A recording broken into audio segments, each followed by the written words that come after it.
chain of events, cause and effect. We analyse what went right and what went wrong, as we discover that many outcomes can be predicted, planned for, and even prevented. I'm John Chidgey, and this is Causality.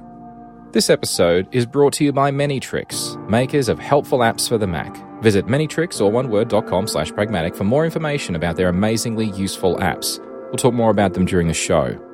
Causality is supported by you, our listeners. If you'd like to support the show, you can by supporting our sponsors or by becoming a premium subscriber. Premium subscribers have access to early release, high-quality ad-free episodes, as well as bonus episodes, and to Causality Explored. You can do this via Patreon, or if you prefer, via our website, or in our apps in the Apple, Google Play, or Amazon app stores. Visit engineered.network/causality to learn how you can help this show to continue to be made. Thank you. Walkerton. Walkerton, Ontario, Canada, has a population of about 5,000 people and lies approximately 2 hours' drive from Toronto, which, by contrast, is Canada's largest metropolitan city at 6 million people. In the early 2000s, the water supply to Walkerton was supplied by 3 groundwater wells, numbered 5, 6, and 7. Well 5 was 15 metres deep, capable of supplying 56% of the town's water supply needs in isolation, with well 6 72 metres deep, with a maximum supply of 52% in isolation, and well 7 was 76 metres deep, the deepest, with a maximum supply of 140% of the town's water supply needs. Well 5 used sodium hypochlorite solution for chlorine dosing, whereas wells 6 and 7 both used chlorine gas for disinfection. The water distribution system had approximately 42 kilometres or 26 miles of water mains, with 2 standpipes providing pressure equalisation and approximately 20 hours of reserve storage. A basic control system and SCADA controlled and monitored the wells and standpipes. The Walkerton Public Utilities Commission, or PUC for short, were charged with the safe operation and maintenance of the water supply system in Walkerton. So let's talk about the incident itself. On the 8th of May 2000, a series of storms and steady rain over a 5-day period totaled some 134 millimetres of rainfall. The volume of rainfall accumulation led to inevitable surface saturation and subsequent runoff, which led to some minor localised flooding in the area. On the 12th of May, some of that rainfall runoff entered well number 5.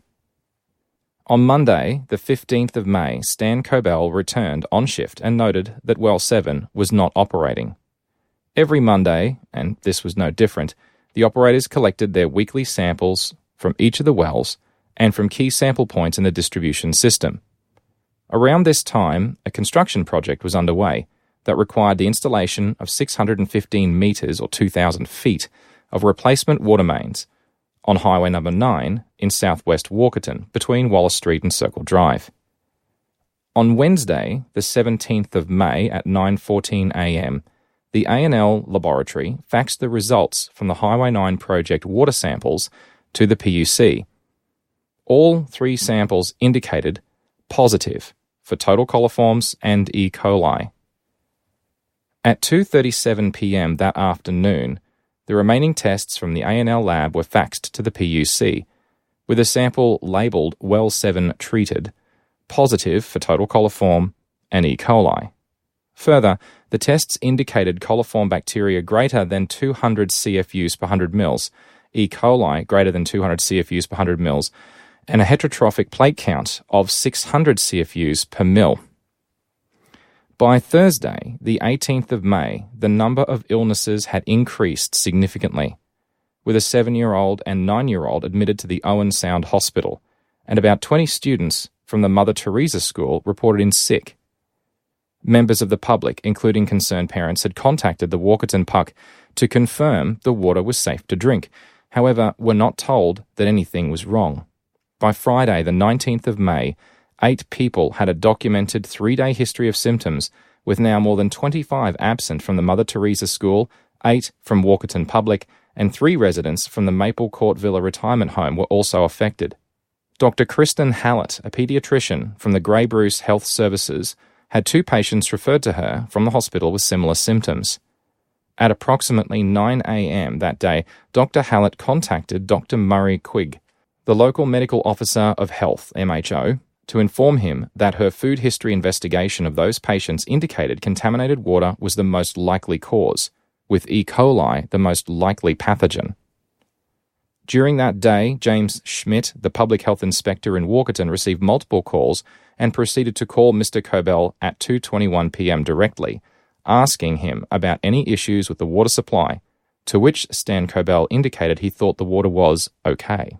On Sunday, the 21st of May, at approximately 1:30 p.m., a public health advisory was issued by the health unit to the Walkerton community not to drink municipal water from the tap, recommending boiling all water before consumption. The MHO also took their own independently collected water samples from multiple locations in Walkerton, and their results on the 23rd of May all showed E. coli contamination, leading to all schools being closed the following day. On the 25th of May, the regional police force directed the Ontario Provincial Police to begin a criminal investigation into the incident. With incidents such as these, the health impacts can take weeks, months, or even years to fully play out. And those most at risk are our most vulnerable in society: children, the elderly, and those with pre-existing medical conditions that are ill-equipped to fight off an illness like this. The number of people killed directly or indirectly due to this incident has been debated since shortly after the incident, with either 2, 3, or 4 others indirectly linked, and not all are conclusively proven to have been linked to the incident, though there is strong evidence to suggest that they were. The following people lost their lives either in whole or in part due to this incident: Melville Dorr, 69 years old, May 19th; Lenore Owl, 66 years old, May 22nd; Mary Rose Raymond, 2 years old, May 23rd; Robert Brodie, 89 years old, May 24th; Edith Pearson, 82 years old, also May 24th; Vera Coe, 75 years old, also May 24th; Laura Rowe, 84 years old, on May 29th; Betty Troshinsky, 56 years old, May 31st. So what on earth went wrong? The Honourable Dennis R. O'Connor was appointed to lead the Walkerton Commission into this incident, producing a final report in 2 parts, the first of which was released in January 2002. The source of the contamination was found to be well number 5, with runoff from a farmer's paddock, with the fecal coliforms from the livestock excrement being washed into the drinking water. The investigation unsurfaced several disturbing behaviours and events leading up to the incident. Prior to the rainfall event on the 5th of May, Stan Kobel left Walkerton to attend a conference in Windsor, for which he was away until the 14th of May, during which time the rainfall event had occurred. In his absence, his brother, Frank Kobel, was in charge of the puck in Walkerton. When Stan left for the conference, he was aware that the chlorinator on well number 7 was not functioning correctly, since well 7 was brought back into service on the 2nd of May. In fact, the well hadn't been in service since the 10th of March. It wasn't uncommon to rotate water supply from each of the wells. But rather than shut well 7 off, Stan Kobel instructed Frank to replace the chlorinator in well 7 with the replacement unit that had been on the puck premises in Walkerton for nearly 1.5 years. Upon Stan's return, he found that Frank had still not fitted the replacement chlorinator to well 7, and that well 7 had still been running during that time. Well 7 pumped unchlorinated water into the system from the 3rd of May to the 9th of May. As it was the only well being used during that period, there was no new chlorine being injected into the water main system for that time.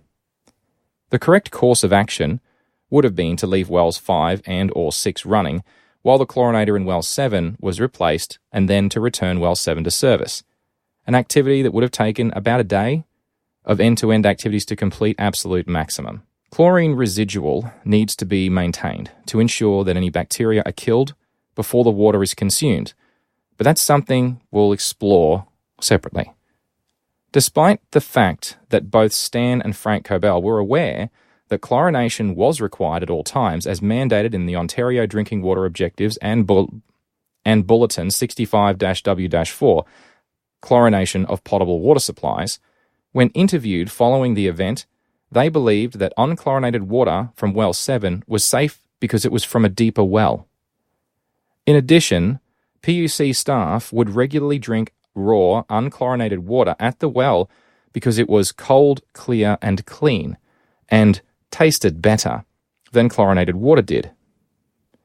Multiple years of reinforcing the idea that it's safe to drink it today, so it'll be safe to drink it tomorrow, led to a mistaken belief that chlorination was in fact optional for well number 7.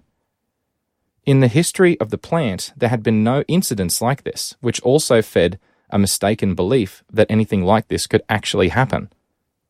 Every day, operators were required to visit each well and make a recording of the following: the water flow totalizer, the chlorine chemical usage, and the current chlorine residual. On the 13th of May at 4:10 p.m., 0.75 milligram per litre of chlorine concentration was recorded for well number 5. There was no entry for well 6. By cross-checking the water volume recorded against the amount of hypochlorite dosed during that period, it was calculated that it was completely impossible to have a chlorine residual that high given how little hypo was dosed during that period. The investigation also found that for more than 20 years it had been regular practice for puck operators to not measure the actual chlorine residual, but instead write down a fictitious value to put an entry in the box. Reviews of the logs showed a significant number of readings of 0.5 and 0.75 milligrams per litre, despite there being no correlation between the documented chlorine residual levels and chemicals consumed during those respective periods. Testimony from Stan Cobell was that multiple Puck staff had been filling sample containers from the Puck workshop, which was down the line from well 5, and labelled them as taken from other locations in the network. During the inquiry, when he was asked to explain why sample bottles had been submitted with the incorrect source information written on them, he answered, and I quote, "simply convenience or just couldn't be bothered," end quote. One more point about the behaviour of both Stan and Frank Cobell that was uncovered in the investigation. Frank Cobell, on his brother's instructions, altered the daily operating sheet for well number 7 on May 22nd, 23rd in an apparent attempt to conceal from the MOE that well number 7 had been operating without a chlorinator for an extended period. And that demonstrates that they were fully aware that running without a chlorinator was not an acceptable practice, and yet they did it anyway. The Walkerton PUC operators, therefore, in summary, firstly, set inadequate doses of chlorine based on the water flows. Secondly, they did not repair the faulty chlorination equipment in a timely manner. Thirdly, they didn't regularly monitor chlorine residual every day. Fourthly, they made false entries in their daily logs 4 days where readings were not taken. Fifthly, they intentionally mislabeled locations that microbiological samples were taken. And finally, they attempted to conceal facts after the event to protect themselves. The operators were fully aware their practices did not follow the Ministry of the Environment, or MOE, guidelines and their directives. And having said that, the A&L laboratory also failed by not reporting their findings of potentially unsafe drinking water to the MOE. The A&L laboratory policy was only to send report results to their client directly, and there was no requirement to notify the MOE or the local medical officer of health should they have found a problem in their tests. Mr. Robert Deacon, the laboratory manager at A&L, claimed he was unaware of Section 4.1.3 of the ODWOA guidelines stating that the lab should notify the MOE district office of indications of unsafe drinking water were they found. On Wednesday, the 17th of May, the alarm could have been raised by the A&L laboratory, alerting the MOE or the MOH, which would have resulted in a boil water notice being issued 4 days earlier. That would have significantly reduced the spread of the outbreak. But they didn't. It's unclear how many lives would have been saved had that happened. However, there's no question the death toll would not have been as high. So let's talk a little bit about E.Coli and what the problem with it is. Escherichia coli, or E.Coli for short, because it's a lot easier to say, technically O157:H7, was the primary pathogen. The other was Campylobacter jejuni, which were the two bacteria then most responsible for the majority of deaths and illnesses in this incident. Once infected with E. coli, the intestinal symptoms last for about 4 days and can persist for longer. After 24 hours, bloody diarrhea is common, and in some cases, severe abdominal pains and cramping. Generally, it resolves itself without treatment other than just rehydration and the replacement of the body's electrolytes.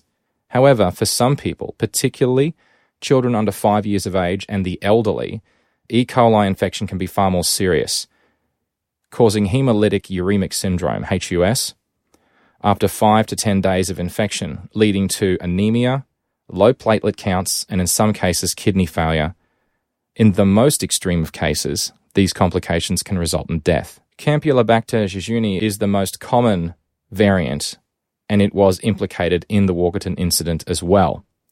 And in that case, diarrhea usually lasts 2 to 7 days, with a significantly lower probability of fatality than for E. coli. This episode is brought to you by Manytricks, makers of helpful apps for the Mac, whose apps do, you guessed it, many tricks. Their apps include Butler, Keymao, Leech, Desktop Curtain, TimeSync, Moom, Name Wangler, Resolutionator, and Witch. Now, there's so much to talk about for every app they make, so we'll just touch on highlights for 5 of them. First of all, TimeSync. Track your time spent in apps or activities on your Mac the simple and easy way with TimeSync. You can pool your apps by common activities, create custom trackers for non-Mac activities, and its simple but powerful reporting feature shows you exactly where you spent your time, so you can plan better and stay focused. Resolutionator is so simple. A drop-down menu from the menu bar, and you can change the resolution of whatever display you like that's currently connected to your Mac. The best part, though, you can even set your resolution to fit more pixels than are actually there. And that's really handy when you're stuck on your laptop and you need a bit more screen real estate. Now there's Witch. And you should think about Witch as a supercharger for the Command Tab app switcher. If you've got 3 or 4 documents open at once in any one app, then Witch's beautifully simple pop-up quickly lets you pick exactly the one you're looking for. You can switch between tabs as well as apps and app windows with horizontal, vertical, or menu bar switching panels with text search for switching, and you can show the frontmost app in the menu bar icon with full touch bar support and much, much more. Name Mangler. Now, you've got a whole bunch of files. You want to rename them quickly, efficiently, and in very large numbers, then Name Mangler can help. It's designed for staged renaming sequences with powerful regex pattern matching. Recent additions include a group by feature when making a sequence, and title case conversions can now keep their existing formatting or convert them to lowercase based on their word length. The best part is it shows you the result as you go, and if you mess anything up, just revert back to where you started and try again. Moom makes it easy to move any of your windows to whatever screen positions you want. Halves, corners, edges, fractions of the screen, and then you can even share and recall your favorite window arrangements with a special auto-arrange feature when you connect or disconnect an external display. It has full touch bar support and keyboard integration with Adobe's apps, and it also works perfectly on an iPad operating in sidecar mode as well. It's the first app I load on a new Mac because it's just awesome. Now, that's just 5 of their great apps, and that's only half of them, and they all work with the latest version of macOS Catalina. All these apps have free trials that you can download from Manytricks or oneword.com/pragmatic, and you can easily try them out before you buy them. They're all available from their website or through the Mac App Store. However, if you visit that URL, you can take advantage of a special discount off of their very helpful apps exclusively for Engineered Network listeners. Simply use Pragmatic19. That's Pragmatic the word and 19 the numbers in the discount code box in the shopping cart to receive 25% off. Now, this offer is only available to Engineered Network listeners for a limited time, so make sure you take advantage of it while you can. Thank you once again to Manytricks for their ongoing sponsorship of the Engineered Network. The report had many recommendations, 28 in fact. But we'll look at one specific one and 4 others that fall broadly under the same key category. The first is recommendation 11, continuous monitoring. From the report, I quote, "The MOE should require continuous chlorine and turbidity monitors for all groundwater sources that are under the direct influence of surface water or that serve municipal populations greater than a size prescribed by the MOE." End quote. This happened in 2000. So, a bit of history. In 1996, I worked at the Stanwell Power Station. That's a 1.4 gigawatt baseload power plant outside of my hometown of Rockhampton in Queensland. When I joined, the so-called effluent outfall was being monitored with a local data logger for monitoring a small number of water quality measurements. The project I was asked to execute was for the continuous monitoring of both the inlet and outlet of the Northern Stormwater Dam to bring the data back into the plant DCS, Distributed Control System. At the time, the EPA was requiring hourly water quality samples be taken. However, the system that I installed would take multiple samples every single minute, far exceeding the requirements. That was 4 years before the Walkerton incident, and the community of Stanwell had a third of the number of residents living there.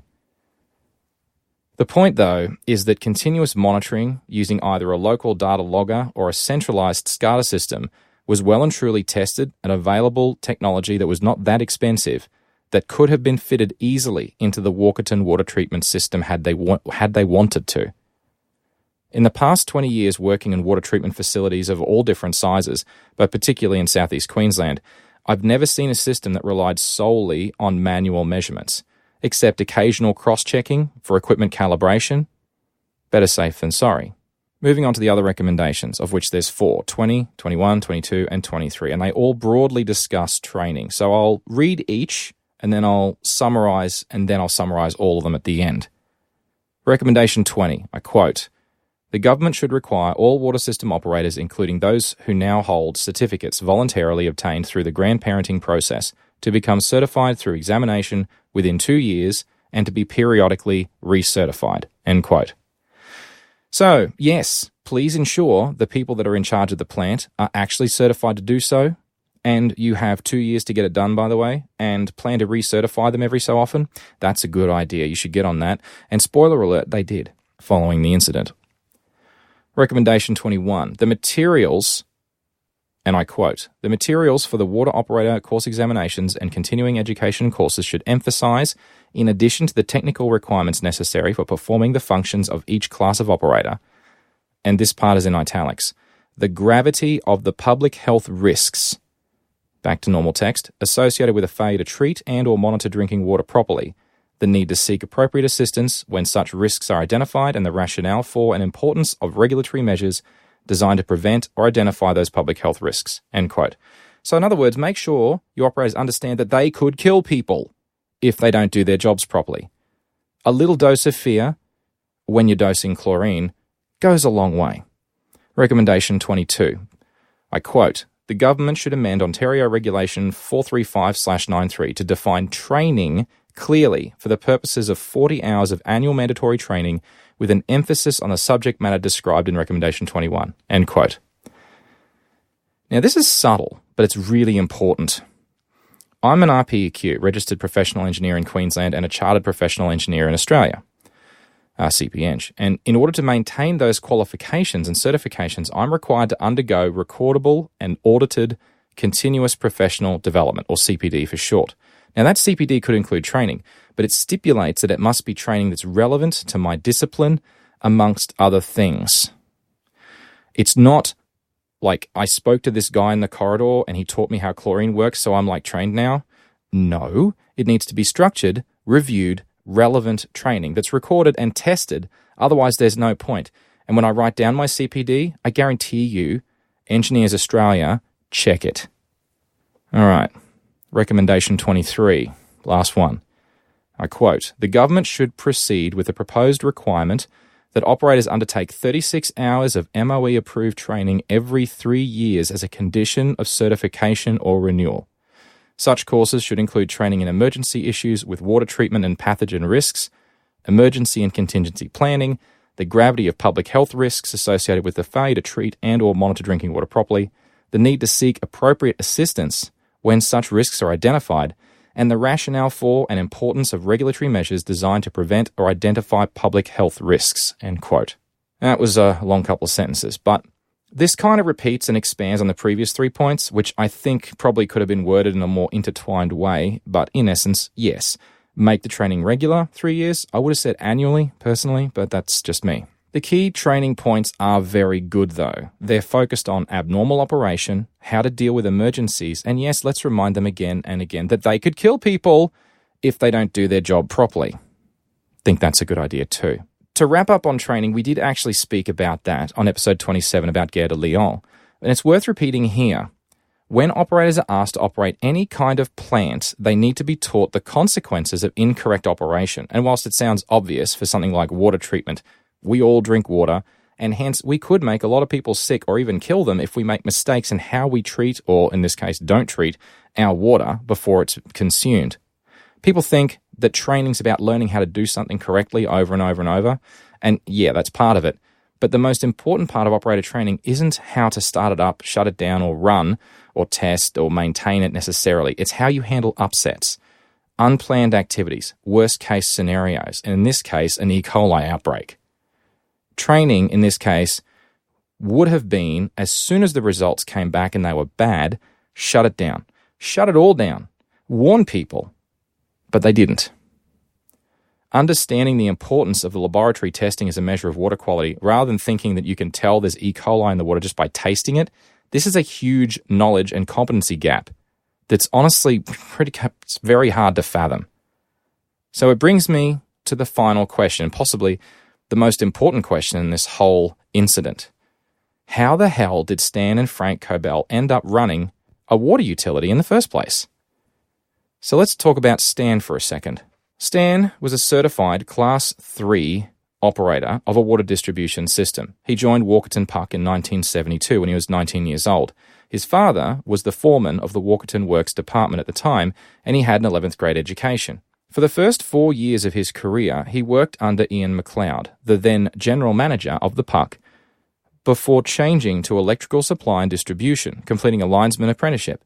In 1981, he was promoted to foreman and was responsible for both water and electricity at Puck, and when Mr. McLeod retired in 1988, he was promoted to the general manager position.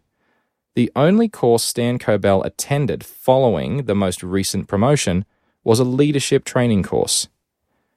In 1987, the MOE introduced a grandfathering program for water operators regarding their certifications.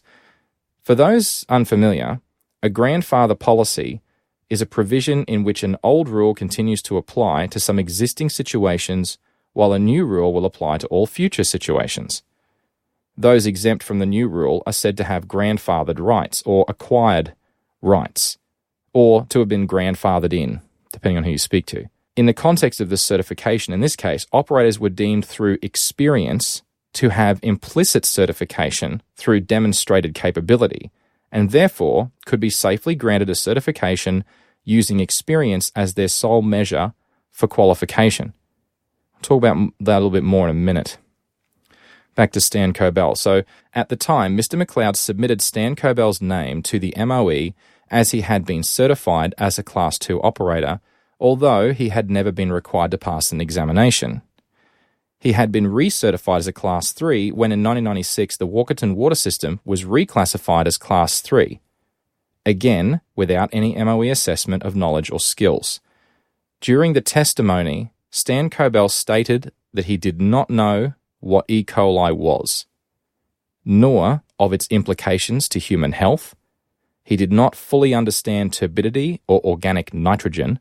Consequently, he did not always fully comprehend portions of MOE inspection reports and correspondence. That's not good. Frank Cobell. In 1983, he completed courses to qualify as a journeyman linesman at the Ontario Hydro Training Centre.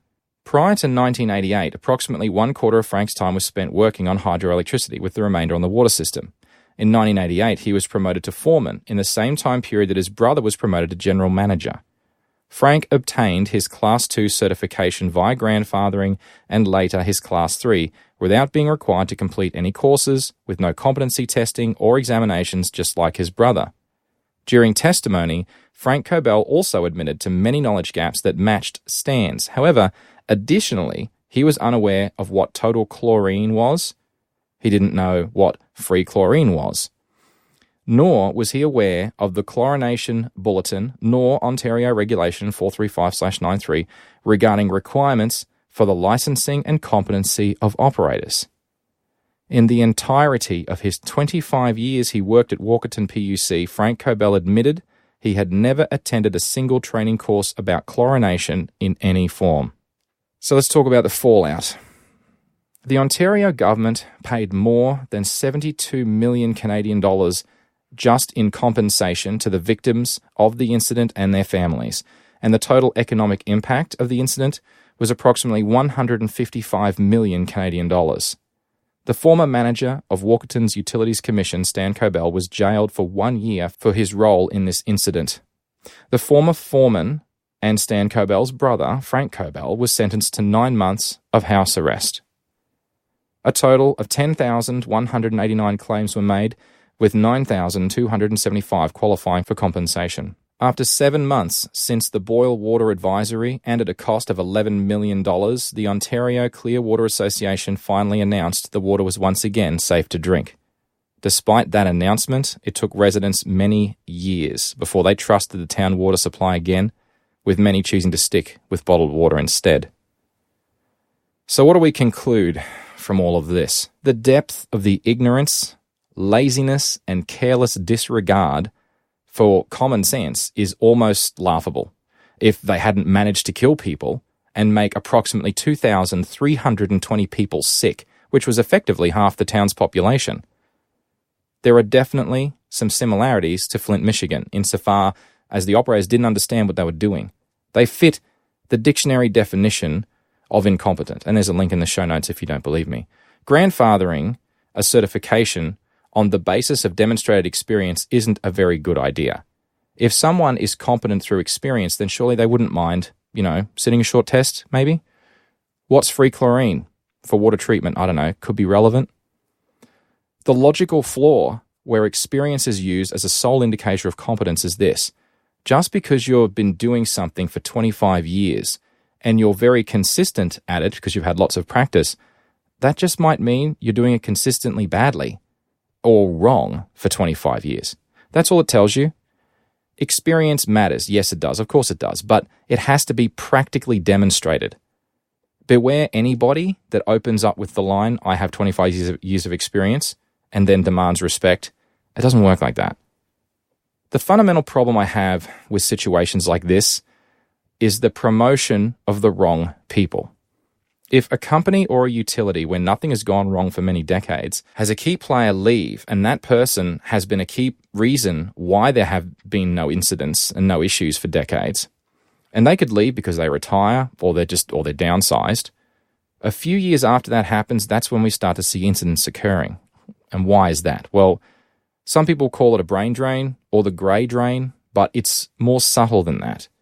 If you don't know enough about the detail of the technical content of the role you're hiring someone for, then you don't know what skills and technical knowledge that they need to have in order to function in that role. So you don't know what training they need either. So then the next generation of people in that role then compound the problem by subsequently hiring more people that equally don't know what they need to know because their new manager doesn't know what they needed to know. The cycle then spirals out of control until you end up with an incompetent organization and incidents happen and people die. In succession promotions like this, familiarity with someone already in the organization can put someone into a role without anyone asking relevant questions about their capabilities. Like, we know Bob, he's been here for years and he's awesome. Now, let's just let him run a nuclear reactor in manual for an hour. It'll be fine. There are more jobs out there than you might think where all it takes is one act of incompetence in the right alignment of events and someone will be injured or become sick or be killed. Now, if you're in a role and you're not sure about something, ask someone. Talk to people in similar roles like yours. Go to conferences if you can. Be curious. Why do we dose hypo? Why does that matter? Why don't we run the generator at this frequency? Why do we need to sync to the grid before we close the circuit breaker? You might be surprised how people just asking simple questions can break through this kind of incompetency malaise. It's hard to see, in the case of Walkerton, what could have been done differently to prevent this incident without going back to that grandfathering clause. Maybe the way to look at it is like this. How are you certified? How are others you work with certified? And ask yourself, is experience alone enough? Spoiler alert, it isn't. If you're enjoying Causality and want to support the show, you can by supporting our sponsors or by becoming a premium subscriber.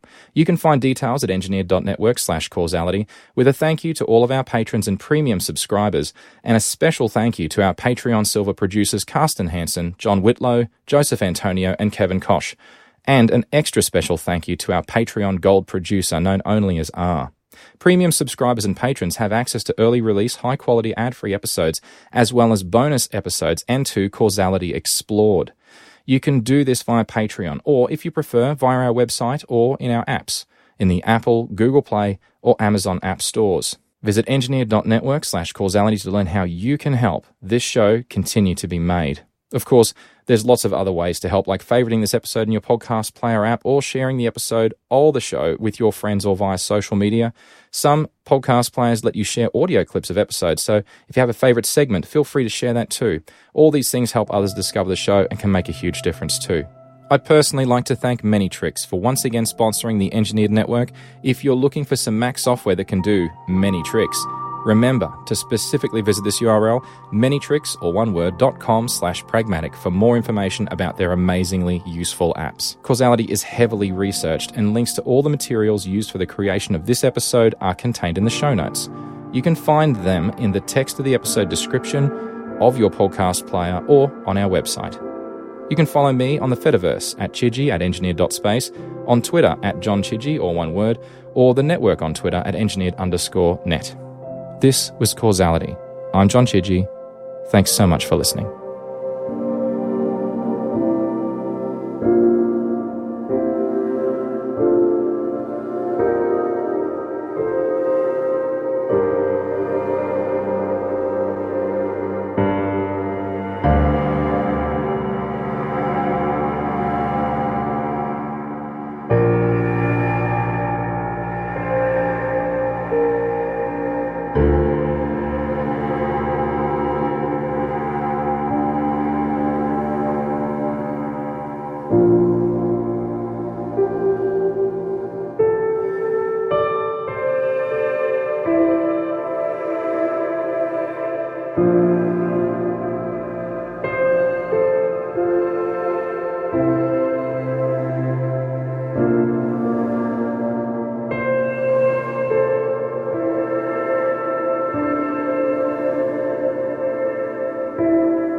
Many thanks to listener John Paul from Ontario, Canada, for writing in and requesting this topic and bringing it to my attention.